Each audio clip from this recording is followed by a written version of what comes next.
Pode começar. Bom dia a todos. Bom dia. Bom dia. Vamos iniciar então. Vamos iniciar com uma oração. Senhor Deus, Pai Celestial, te agradecemos por mais esse tempo que podemos ter para aprender da Tua Palavra. Venha nos dirigir, nos orientar, para que possamos ser edificados. Que nós pedimos em nome de Jesus. Amém. Amém. Bom, vamos lá. Capítulo 9, 10, 11 e 12 de Juízes. Temos aí o título, o que foi colocado ali é uma história de ambição, e uma história de votos precipitados. Se bem que, estudando isso daí, eu estou quase mudando a minha posição desse voto precipitado, Mas a gente fala um pouquinho mais aí para frente, tá bom?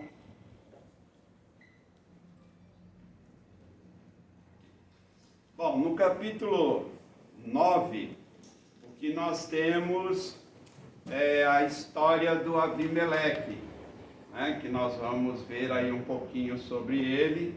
Um homem ambicioso, alguém que se autoproclamou, quis se autoproclamar rei antes do tempo, antes da época, antes do que tinha sido planejado por Deus. Então a gente tem lá uma descrição mais detalhada do que fez Abimeleque. Depois no capítulo 10 a gente tem uma breve menção do Tolá. Esse já não se fala muito, na Bíblia também a gente não vê mais nada. Quando a gente iniciou, eu comentei, alguns juízes a gente pode chamar de juízes menores, que quase não se fala nada, outros já tiveram uma importância maior, um capítulo, 2 ou mais. No capítulo seguinte, o que a gente tem ainda lá? O juiz Jair. Também 2, 3 versículos lá abordando sobre ele e não se fala mais nada. Embora eles tenham ficado um bom tempo, um 23, outro 22 anos, mas o autor do livro, creio que não viu grandes obras desses homens para destacá-los lá. E aí, o Jefté, o que me deu um trabalhão, em pesquisa, em análise, tem aí um monte de questionamentos, um monte de opiniões diferentes sobre o Jefté, por causa de algo inusitado que aparece lá sobre ele. Claro que vocês todos que leram o capítulo devem saber do que eu estou falando, Todos sabem, o que aconteceu com o Jefté, não? Isso, todo mundo falou que sabe, muito bem. Sinal que todo mundo leu aí e acompanhou. Bom, qual foi o grande pecado de Israel repetitivo, narrado no livro de Juízes? Calma, um de cada vez. Todo mundo falou junto, eu não entendi. Qual foi? Idolatria. Idolatria. Só uma pessoa falou, mas eu sei que todos sabem, que querem dar oportunidade para as pessoas se manifestarem, É isso. Então, o que a gente vê lá? Olha quanto, Várias vezes a gente vê a mesma expressão, Interessante que não aprendemos com os erros, Esse povo aí tinha um tempo longo, 20, 22, 8, 10 anos, Era para aprender com os erros. Ainda bem que nós, nessa época atual, já aprendemos, A Bíblia foi escrita, nós já lemos, estudamos e a gente não comete mais o mesmo erro que esse povo aí, Esse pessoal era todo pecador mesmo, Então, o maior pecado é a idolatria, Várias vezes eles faziam o que não era o correto. E da onde vinha essa idolatria? Por que vinha essa idolatria? Os povos que estavam vizinhos? Isso, os povos, né? Eles se misturavam. Lá já faz tanto tempo, parece que já faz uns 3 anos que a gente viu Juízes capítulo 1, né? Que eles não destruíram os povos. Né? Está escrito lá que eles mantiveram esses povos, foram se misturando, foram se casando entre eles, e aí, claro, né? Parece que o mal é que sempre faz a impregnação ao invés do bem prevalecer. Né? Idolatria é só adorar a imagem? Não, né? Muitos talvez até pensem que é só isso, mas não é. Né? Idolatria é colocar qualquer coisa ou pessoa no lugar de Deus. Se algo ocupa mais lugar na minha vida, no meu coração, no meu tempo, mais do que Deus, tem mais importância, então pode se tornar um ídolo. Né? Aí eu coloquei alguns exemplos ali. Né? Uma pessoa. Né? Podemos ter uma pessoa em mais alta conta, mais importante do que Deus. Eu tenho visto aí uma geração, e aí eu vou mexer um pouquinho agora com as mães, e quando a gente vê minisséries ou streaming, ou até pessoas falando, né, a frase que a gente ouve muito é: a coisa mais importante da minha vida é o meu filho, é a minha filha. Eu faço qualquer coisa pelo meu filho, pela minha filha. Então a gente tem uma geração hoje que larga tudo, né, para pensar no filho. Isso é errado. O que você está dizendo? Não estou dizendo que é errado. Estou dizendo de questão do que é prioridade na nossa vida. Alguns sacrificam tempo, trabalho, tempo com a família.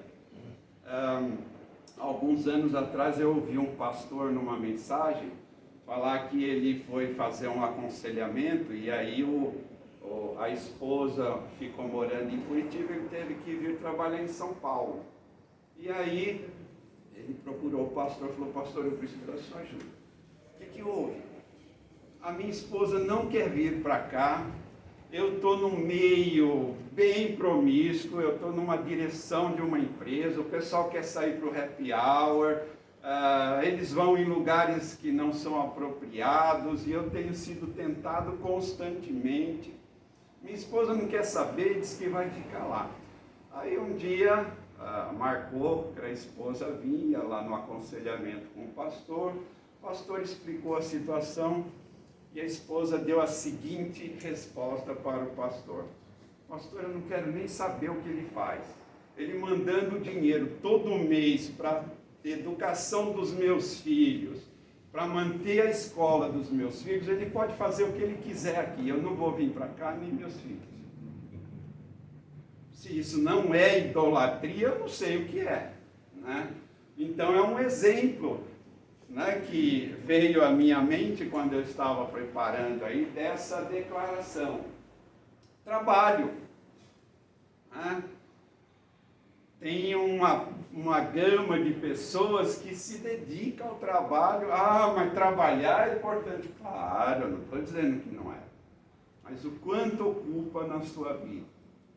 Né? Qual é a prioridade da sua vida? Será que é só o trabalho, ele é o mais importante, que te afasta de Deus, que te afasta da família, que te afasta do convívio dos irmãos?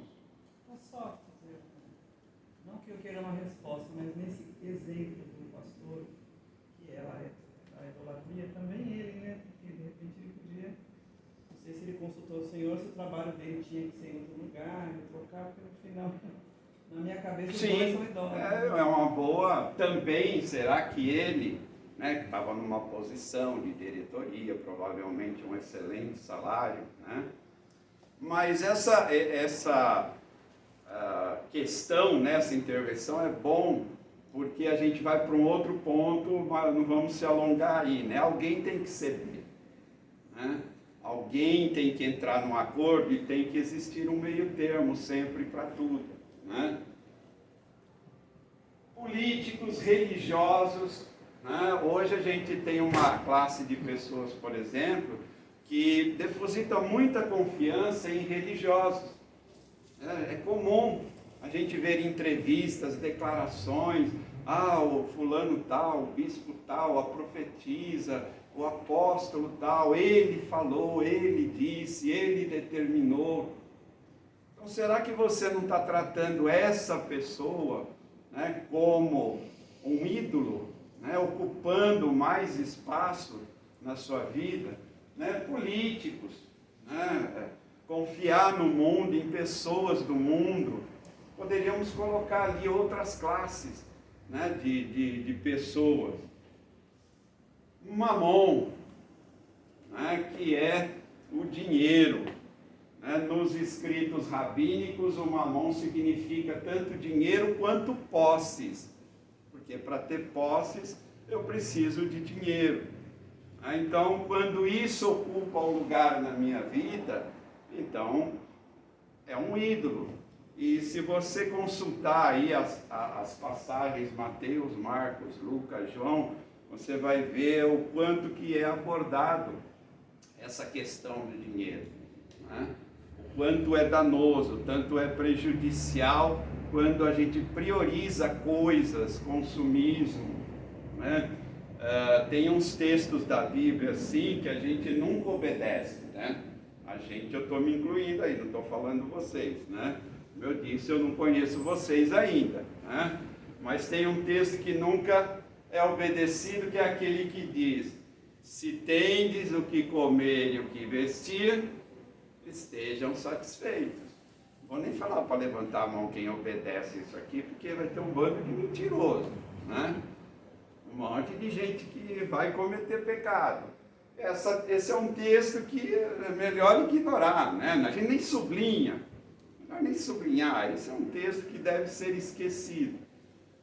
E, no entanto, a gente tem um aviso ali, né? Portanto, meus amados, fugir da idolatria. Não é jogar as imagens fora, não é só isso. É tudo que nos afasta aí de Deus. É tudo que nos deixa longe de Deus. E aí, lá no capítulo 8, né, a gente vê lá a morte de Gideão. O pastor falou na semana passada sobre o Gideão, contou tudo sobre a vida dele. Então, quando ele morre, nós vemos o povo novamente adorando deuses das nações pagãs, né? Devido à mistura, a gente chega à conclusão aí de mais um problema do povo de Israel. A palavra Baal, né, ela é um substantivo e ela pode se referir a muitos deuses. Eles tinham Deus para tudo, né? Deus da chuva, Deus da colheita, Deus disso, Deus daquilo, né? Baal Beribe, Baal não sei o quê. Então, eram muitos deuses, eles confiavam muito nesses deuses dos povos pagãos. Para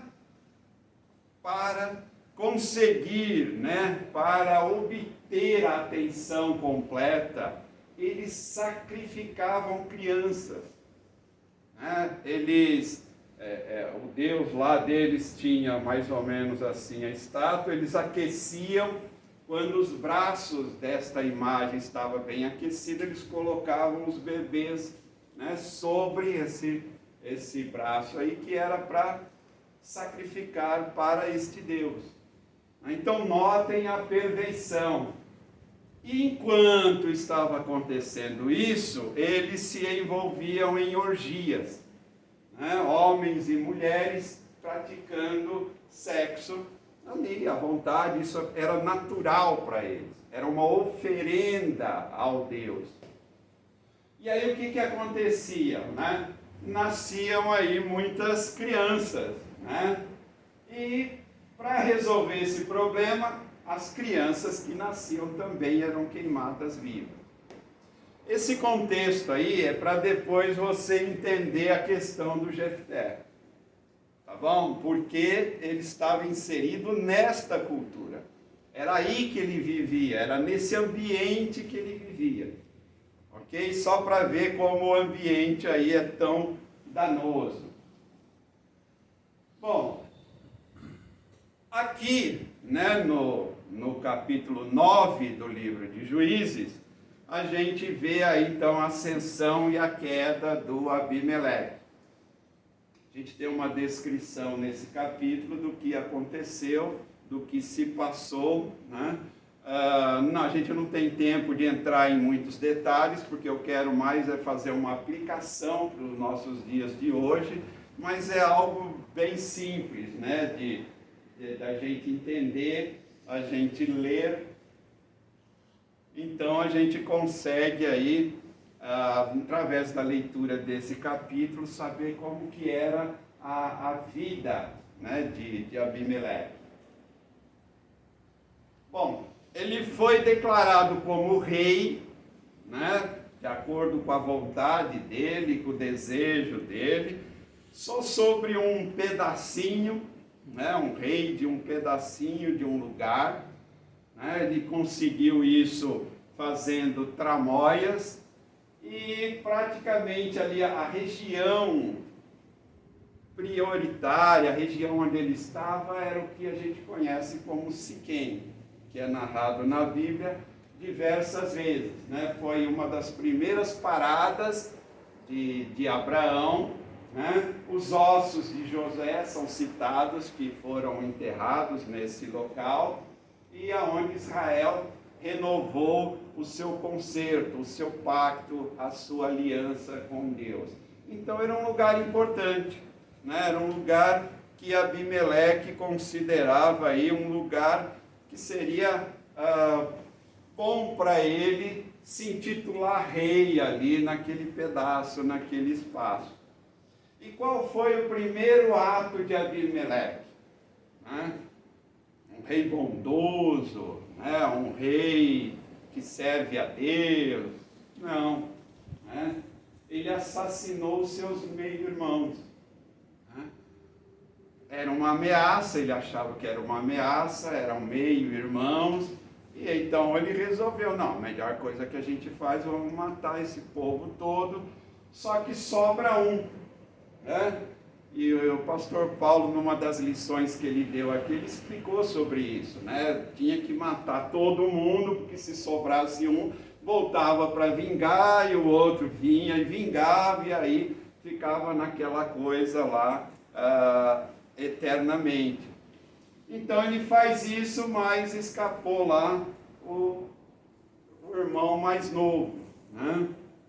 E o que ele preferiu no seu governo? Ele preferiu pessoas desordeiras, desocupadas, tá? Mercenários, depravadas, imorais. Então é um rei que começou bem, né? Começou muito bem, né? Claro que eu estou sendo irônico, né? Tá bom? Ninguém só estou usando de ironia. Ninguém percebeu. Ninguém percebeu, né? Ainda bem. Então, depravação, perseguição, corrupção, é o ato de estragar, alterar, né? Alterar para pior. Era uma pessoa amoral, né? Que não tinha ética, que não tinha valores individuais nem coletivos. Então esse era o homem, interessante, né?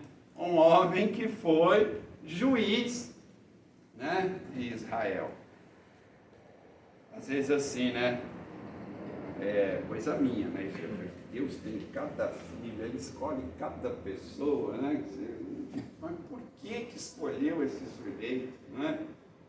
Sabe que durante muito tempo, assim, na minha vida, eu me debati com Davi. Um homem segundo o coração de Deus, né? Sujeito assassino, mentiroso, folgado, porque estava dormindo em vez de ir para a guerra, adúltero. um homem segundo o coração de Deus, opa, então eu estou bem na fita. Né? Porque eu não sou nada disso, então eu estou, né? Estamos aí num nível mais elevado, né? Sendo irônico de novo, tá bom? Em Romanos 1, nós temos lá o que acontece com pessoas que se afastam de Deus. Né? Paulo escrevendo lá para os romanos, ele diz lá, tornaram-se cheios de toda sorte de injustiça, maldade, ganância, depravação, inveja, homicídio, rivalidade, engano, malícia, bisbilhoteiro, caluniadores, inimigo de Deus, insolente, arrogante, presunçoso, inventam maneiras de praticar o mal, desobedecem aos seus pais, são insensatos, desleal, sem amor à família, implacável.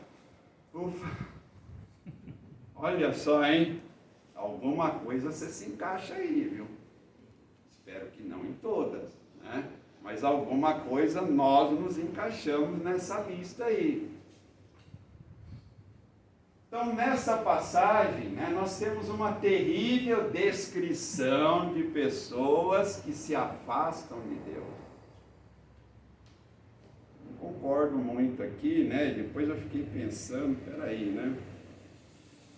Não sei se, talvez incluem algumas que não se afastaram também, né? Algumas desses adjetivos horríveis aí, talvez se encaixem em algumas que também não se afastaram de Deus. Né? Infelizmente, lamentavelmente, né? A gente tem isso daí.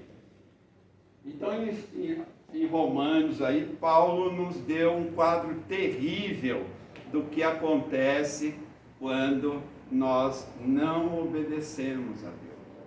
Quando nós não seguimos o que Deus deixou para nós escrito na sua palavra. Quando nós não aprendemos com os erros do passado. Romanos 1,32 está lá, embora conheçam o justo decreto de Deus, de que as pessoas que praticam tais coisas merecem a morte, não somente continuam a praticá-las, mas também aprovam aqueles que as praticam. Claro, né, pessoal? Não se assuste, isso aqui Paulo está falando lá para o pessoal de Roma, a gente já não tem mais esse problema, isso não é para nós. Esse texto aqui foi deixado só como relato histórico, né? Então, isso já não acontece porque a gente já aprendeu tudo, né? Sendo irônico de novo, tá? Então, o que me alertou ali foi um mas, né? Porque não são somente os que as praticam, mas também aqueles que aprovam essas coisas, que não reclamam, que não falam nada, que ficam quietinhos, que deixam para lá. Né? Então, aqueles problemas todos mencionados no texto anterior também tem a ver não só com quem pratica, mas com quem aprova tudo isso. Porque uma vez que nós aprovamos que nós nos misturamos, muito provavelmente nós vamos começar a achar que é normal. Né? Uma coisa quando feita, né? A gente vai achando normal. A gente tem um exemplo aí, eu uso muito a rodovia Raposo Tavares, e se tem um povo que eu tenho orado para Deus para amar, eu não tenho conseguido, mas Deus vai mudar o meu coração, são os motociclistas. Né? Porque na Raposo Tavares, aquele corredor lá é um bibibi, e a cada hora cai um, e para tudo, é 1h30 de trânsito parado. E aí, o que a gente tem? Nas leis de trânsito é proibido andar no corredor, nas estradas. Mas ninguém obedece. E está tudo certo, está tudo bem. Eles passam ao lado da polícia rodoviária, mas não são multados. Né? Ah, então está tudo bem. Então, esse exemplo é para ver como o erro acaba, né? Não, está tudo certo, a gente pode fazer. E às vezes a gente pode achar que se se eles estão como nós nas pistas, eles atrapalham, que é melhor entender o corredor. Exatamente. Bom, então o fim de uma nação, de uma pessoa que se afasta de Deus é o desastre, degeneração, destruição. Né?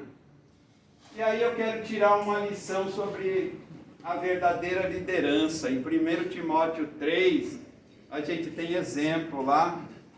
Pelo horário aí eu não vou conseguir abordar tudo que eu gostaria de cada um dos tópicos, é só para a gente ter, que é importante. Né? Eu creio que sempre que a gente fosse escolher pessoas para nos liderar, nós deveríamos nos atentar a isso, né? A essas exigências. Vou colocar todos aqui, porque não vai dar tempo de comentar tudo aí, tá bom? Então, está lá, né? Está lá em 1 Timóteo 3, lá na sua casa você dá uma lidinha, né? A pessoa tem que ser íntegra, irrepreensível, marido de uma só esposa, reproduzir o caráter de Deus, moderado, sensato, que é controlado, freia seus impulsos, modesto, sem vaidade, apto a ensinar. Né? Eu aceitei a Cristo com 10 anos e dali para frente, né, 10 anos eu fiz tudo na igreja, tudo que você pensar eu já passei, eu já tive cargo, eu já fui. Teve duas coisas que eu nunca quis ser, eu nunca aceitei e provavelmente não aceitarei. Não vou usar o nunca porque Deus muda as coisas, né? Mas uma é pastor, um missionário lá sempre teve vontade que eu fosse pastor, me treinou para isso, eu decepcionei ele, nunca quis ser pastor, nunca quis ser diácono. Né? E aqui a gente tem uma outra função, é presbítero também, né? Então eu também não quero ser. Por quê? As exigências para essa liderança, elas são pesadíssimas. E qual é o problema? Não envolveria só eu. Envolve a minha família, a minha esposa e os meus filhos. Depois você lê lá com atenção. Então é algo muito sério. Que o Paulo fala para Timóteo, se tem esse problema, então a conclusão que eu chego é que a pessoa não deveria ser. Ela não está apta para a liderança. Se ela tem algum desses detalhes, né? É que a gente acostumou a aceitar tudo, né? Então, a gente vem com aquela historinha, mas ninguém é santo, nós vamos ser perfeitos só lá no céu. E a gente acaba aceitando, né? Então, a gente tem lá uma lista grande, né? Tem uma ali que eu falei, não envolve só a pessoa em si, mas está lá, que governa bem sua casa, criando filhos com disciplina e respeito, esposa e filho submisso. Né? Então, teoricamente, se um líder não tem uma esposa submissa e um filho submisso, a minha ideia é, se o cara não consegue controlar a casa dele, como é que vai conseguir controlar uma igreja? Acho que é mais fácil a igreja do que a esposa e os filhos, né? Isso é irônico de novo. Então, é algo sério, né? Então, estamos aplicando aqui o exemplo de um líder, péssimo líder, Abimeleque, péssimo líder. Se a gente analisar depois, ele não se encaixa em nenhuma dessas características. Né? É uma pessoa totalmente disfuncional para ter uma liderança. Mas a gente já vai ver aí, né? Deus fez a escolha. Né? Assim como Saul também foi escolhido e depois fez coisas erradas. Davi. Né? Então as pessoas, elas lamentavelmente têm esse problema. Não somos perfeitos. E por que será que tudo isso é revelado na palavra? Exatamente, para nós aprendermos, para ficar de exemplo para nós do que nós temos que ler, observar para não cometer os mesmos erros. E aí Jefté, né? Como Tolá e o Jair não tem nada deles, né? A gente não vai falar tanto deles. Né? E o Jefté? O Jefté já é o oposto do Abimeleque.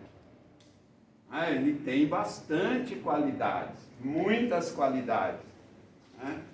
Bem diferente, muito oposto ao que foi Abimeleque. Mas também, né, usando a linguagem aí popular, também deu uma pisada na bola, né?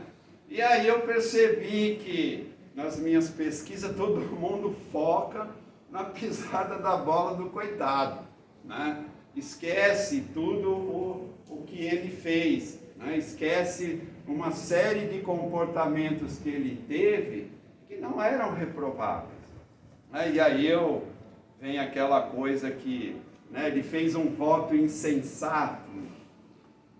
Ele foi insensato naquele momento por N motivos, isso aí é bem discutível, né? Então, quem que era o Jefté, né? Filho de Gileade, né? Fala lá que ele era homem valente, guerreiro forte. A gente comentou aqui que os juízes não tinham a tarefa de julgar, né? Mas eram mais líderes militares. O coitado lá era uma confusão na família dele, né? Filho do seu pai com uma prostituta, né? Ele foi expulso de casa, rejeitado pelos seus irmãos. Resultado disso, ele foi ser líder de uns homens levianos, né? Ele acabou saindo de casa por todos os problemas que ele teve, né? Mas é citado na galeria dos heróis da fé, que fica em Hebreus 11. Ele está lá, né? Olha lá, o que mais direi? Né? Então ele vem falando de um monte de pessoas, de personagens, e aí lá no 32 ele fala, que mais direi? Faltar-me-ia o tempo, contando de Gideão, Baraque, Sansão, Jefté, Davi, Samuel. Então ele vem citando uma série de pessoas que têm valor devido à sua fé. Fé aqui no sentido não só de crer, mas de manter, né, a crença. Então, ele foi alguém especial, né? Já o Abimeleque já não é citado, né? Já alguns outros juízes não são citados. Está aí Sansão também, né, que também fez bastante coisa errada, né? Uma coisa importante, ele não retribuiu com vingança a rejeição sofrida. O contrário do Abimeleque, que foi lá e matou todos os irmãos, né? Ele não retribuiu, apesar dele ser uma pessoa alijada da sociedade, né? Apesar dele ter sofrido tudo isso que ele sofreu, ele não tinha o desejo de vingança. Não existe um relato em que ele vai e faz algum ato vingativo. Provavelmente, né, claro, ele era respeitado, ele era reconhecido como líder. O contrário do Abimeleque, que fez jogadas, né, fez uma série de artimanhas para ser reconhecido. O Jefté, não, né? Os anciãos vão lá procurar a ajuda dele, né? Então ele tinha um comprometimento também, o texto revela isso, que ele tinha um comprometimento, tinha confiança no Senhor. E ele tenta negociar, antes de partir para a guerra, né, ele manda mensageiros, ele tenta negociar com o rei dos Amonitas, para não ter a guerra, né? Tentou confabular, argumentar. Então, se você analisar, colocar lá num quadro, né, direita e esquerda, as características desses dois juízes, você vai ver coisas exatamente opostas. Provavelmente por isso ele é citado ali na galeria dos heróis da fé e o Abimeleque simplesmente é esquecido, né? Provavelmente exatamente pelas qualidades que ele possuía.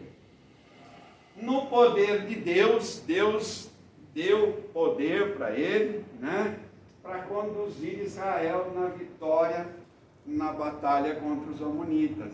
Né, Juízes 11, 29, é dito lá, então o Espírito do Senhor se apossou de Jefté. Naquela época, né? Tanto você vê isso com Saul, Davi, né? O Espírito Santo era atribuído e era retirado caso a pessoa não fizesse a vontade de Deus, não se comportasse da maneira como Deus havia determinado. Hoje a gente sabe que não acontece isso. Todos os que falam em línguas, não é isso não. Todos que são, irônico, tá? Todos que são convertidos recebem o Espírito Santo e não existe esse negócio de ficar esperando para receber, né? Tem o Espírito habitando, e ainda bem que não é como esse tempo, né? Que Deus retirava o Espírito, ainda bem, né?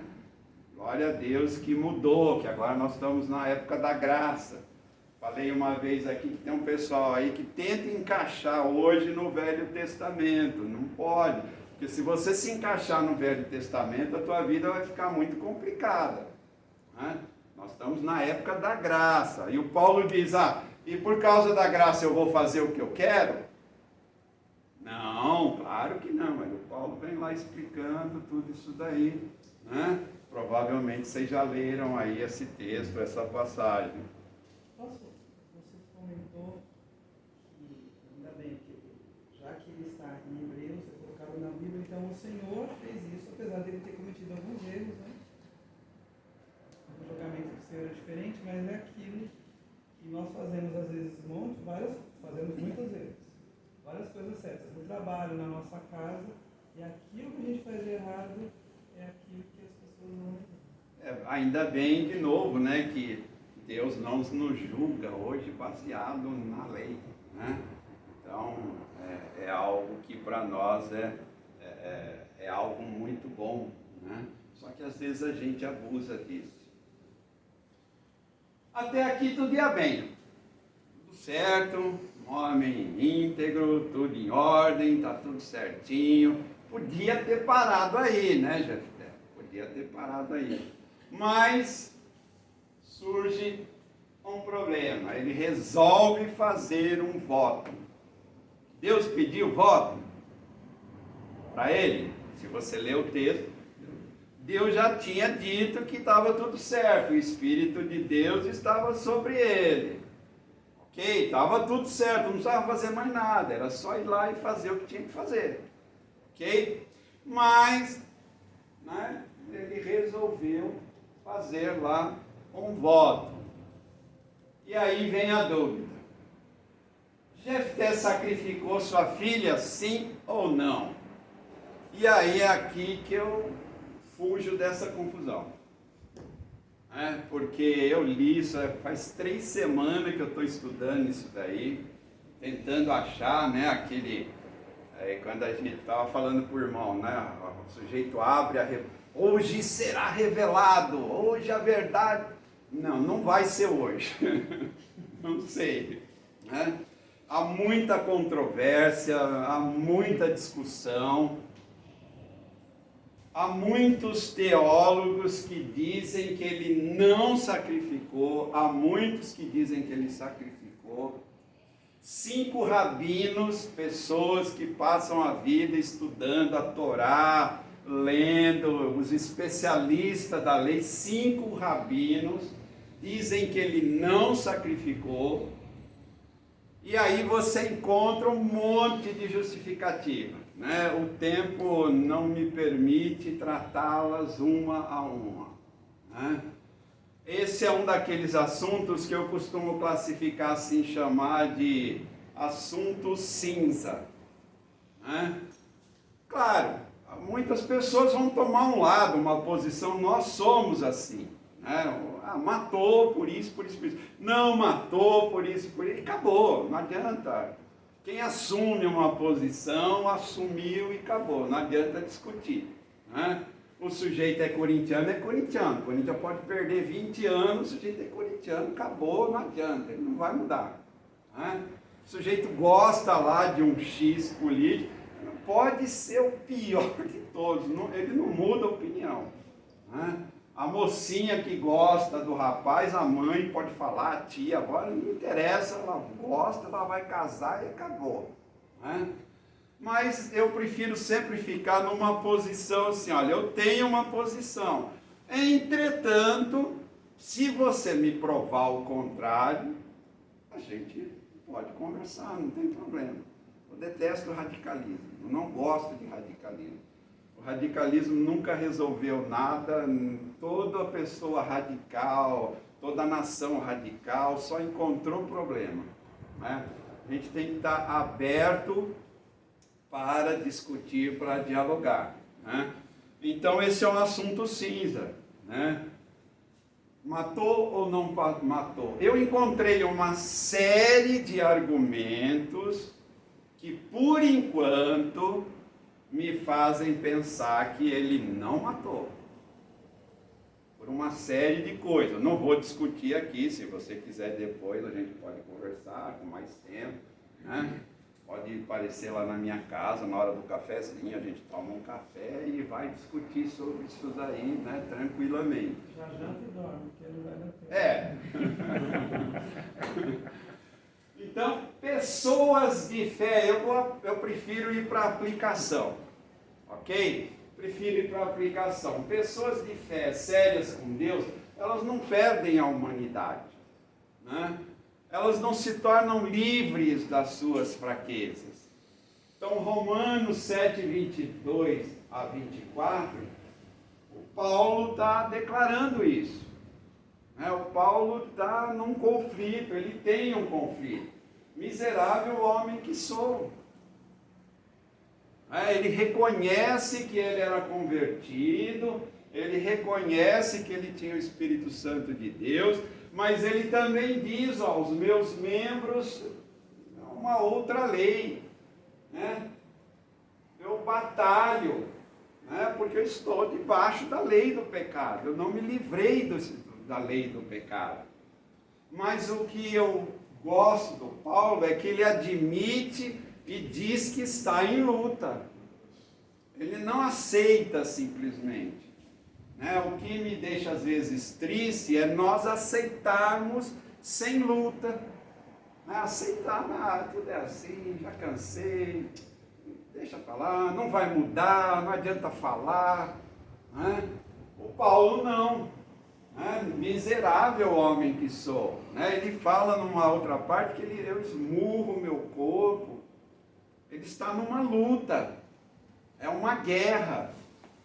Paulo fala muitas vezes dessa coisa de luta, de guerra, de batalha, de militância. Para ele é uma guerra, é um problema, ele está vivendo no mundo naquele contexto. Tem uma outra parte que ele fala, eu preferia já ir embora, ir para o céu. Mas, danado ele. Mas por causa de vocês eu vou ficando por aqui enquanto Deus quiser. Mas parece-me claro que Paulo já não gostava mais do mundo, ele já queria por ele, ele já ia embora, cumprir a carreira, combatia o bom combate. Posso ir, mas não era o momento, mas enquanto ele estava combatendo. Você quer dizer que não perde a sua humanidade? Não perde a sua humanidade, é todo um conjunto, a ética, o caráter, que a pessoa tem. Elas não vão se tornar livres das suas fraquezas. Elas ainda são humanas, elas ainda pecam, elas ainda cometem erros, faz parte de nós, da humanidade. Assim como Paulo está falando ali, porque ele é escravo da lei do pecado. Características humanas. Características humanas. Tá? Obrigado. Bom, e uma possível explicação, não estou dizendo que é definitiva, para o ato de Jefté é o que a gente denomina de sincretismo religioso. O que é sincretismo religioso? É mistura, fusão de práticas religiosas. Tem um outro exemplo para falar aí. Uma senhora procurou um pastor. Vocês veem que eu sempre cito pastor, né? Porque o pastor tem autoridade, não erra, tem linha direta com Deus, então a gente confia, né? Isso é irônico de novo. Então, esse pastor disse o seguinte, que a mulher procurou e falou, pastor, nossa, é tão bom ser crente, né? Meu irmão, ai pastor, eu gostei tanto que na outra encarnação vou ser crente de novo. Pastor, o quê? Como? Isso é sincretismo religioso. É mistura. Né? A nossa cabeça já está tão bagunçada, a gente ouve tantas coisas, tantas vozes, né? Você põe num lugar, é um falando. Você põe lá no canal do YouTube, para fulano não sei o que, ele fala uma coisa. Aí você vai para o outro e fala. Tudo isso vai impregnando. E aí é o que a gente chama de sincretismo religioso. Aí a gente tem lá em Gálatas 1, de 6 a 10, né? Onde há um alerta para quem está pregando coisas diferentes, né?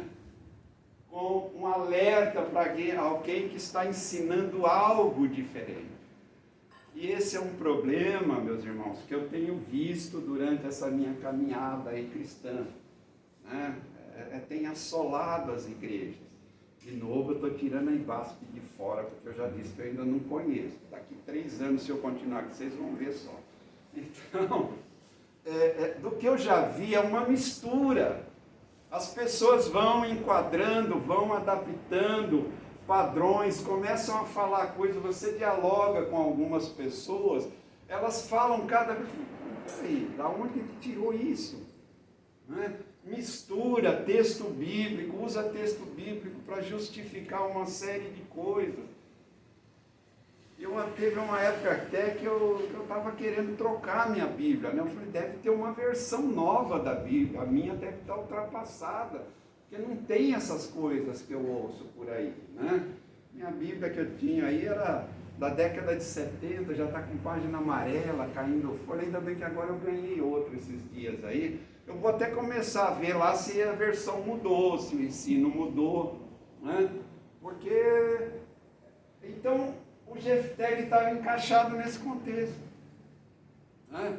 O povo adorava outros deuses, sacrificava criancinha, aquele oba-oba, orgia, podia ter quantas mulheres quisesse, podia fazer o que quisesse, tudo era justificável. Ele estava inserido nesse contexto. Então essa mistura, né, ao que o povo de Israel se submeteu, complicou a vida do povo de Gênesis até o final lá do livro do Novo Testamento, do Velho Testamento, do profeta Malaquias. Né?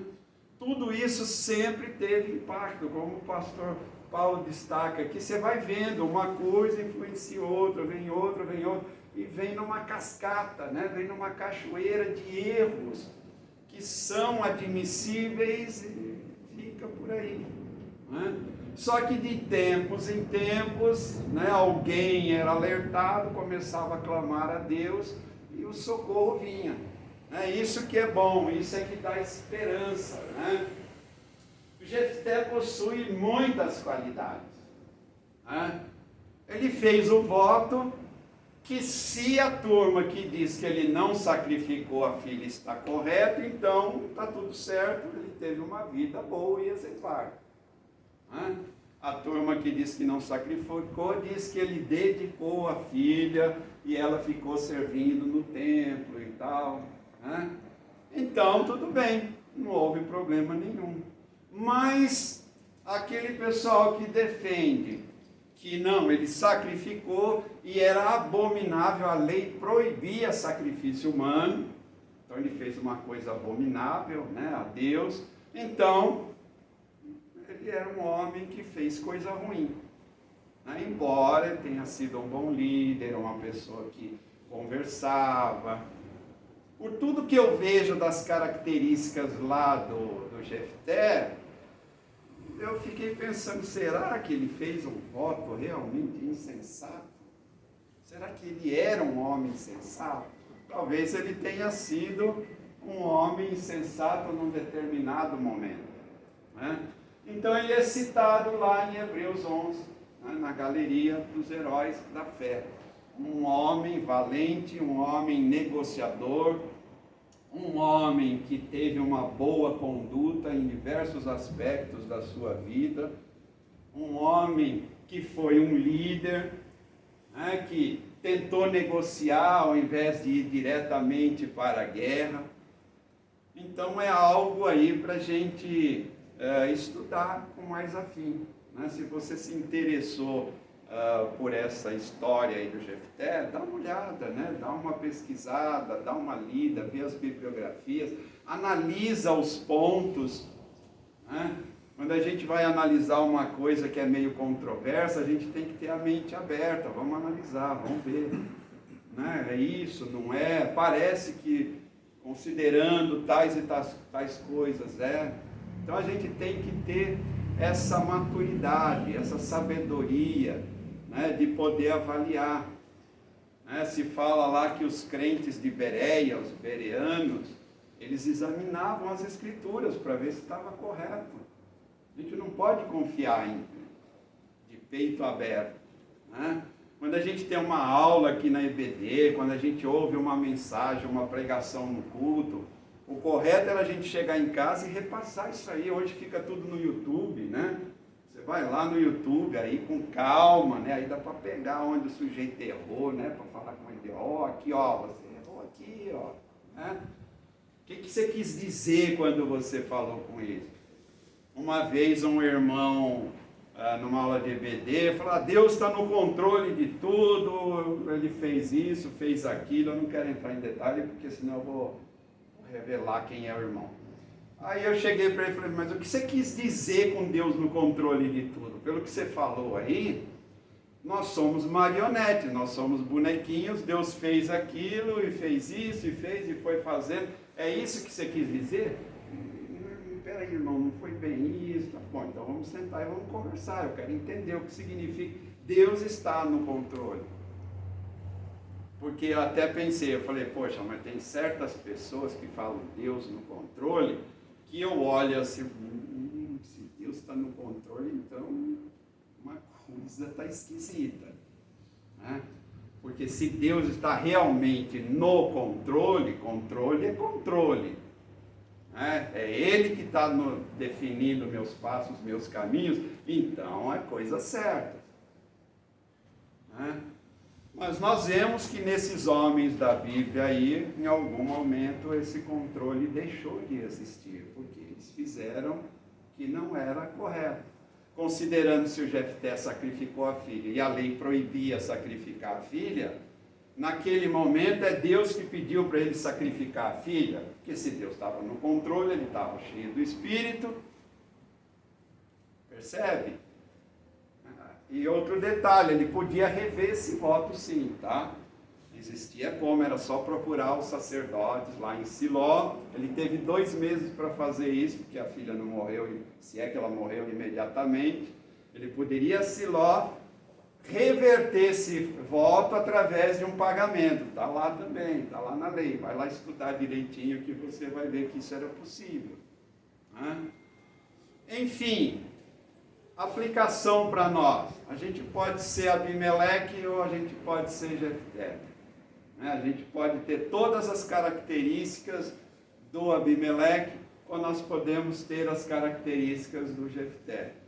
Infalível não, aí não dá. Né?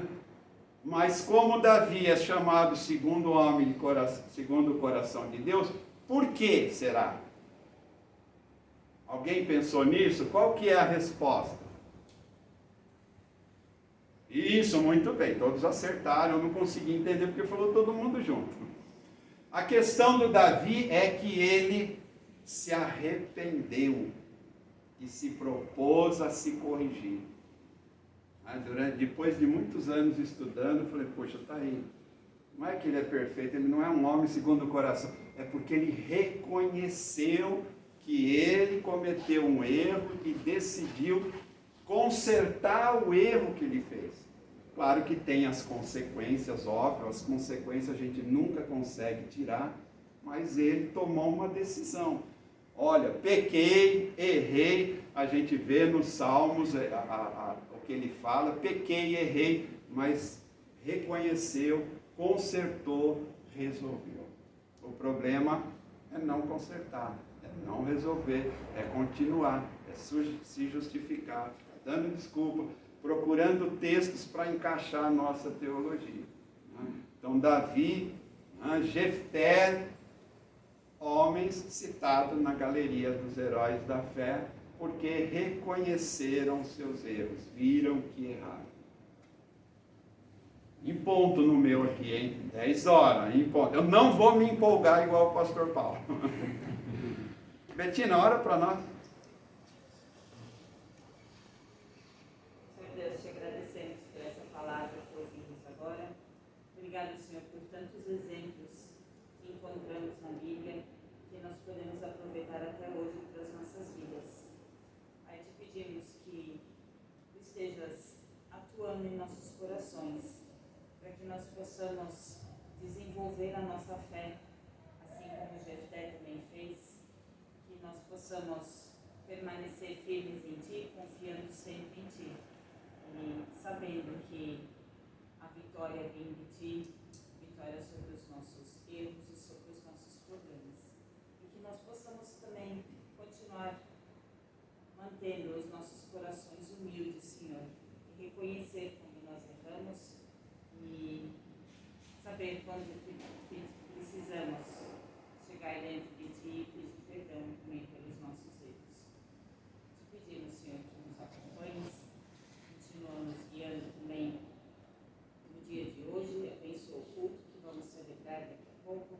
Também te pedimos pela Assembleia de hoje à tarde, que o Senhor possa nos direcionar ali também, principalmente na escolha dos diáconos, que nós possamos escolher aqueles que Tu queres colocar nesse prato. E te pedimos, Senhor, que também durante a semana nós possamos continuar também sempre estudando a Tua palavra e procurando crescer em Ti. Em Teu nome que nós oramos. Amém. Amém. Vou deixar depois, né? Fica lá no YouTube, lá para vocês descobrirem e apontarem os meus erros depois, tá bom?